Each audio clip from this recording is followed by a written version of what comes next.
Qovg'a burji vakillari, sizlarni mening kanalimda qutlab qolaman.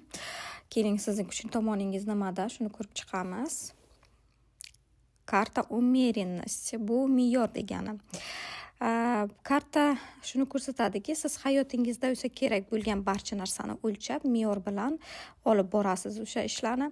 Muvozanatni saqlay oladigan, ichki holatingizdagi muvozanatni, tashqi hayotingizdagi muvozanatni, jismonan ham barcha sohalarda muvozanatni saqlashni biladigan insonlardansiz. Sizda hamma narsa balansda bo'ladi, tonusda bo'ladi.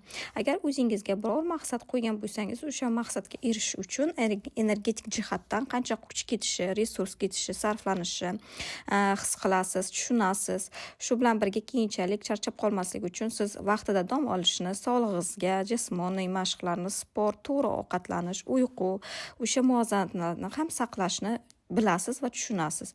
Shu ishlashga, o'sha pul topishga ketadigan kuchingiz, muloqot qilishga boshqa insonlar bilan, bularni hammasini o'sha balansda tutishni bila oladigan insonlardansiz. Mana shu sizning kuchli tomoningiz, hamma narsani me'yorda o'lchash.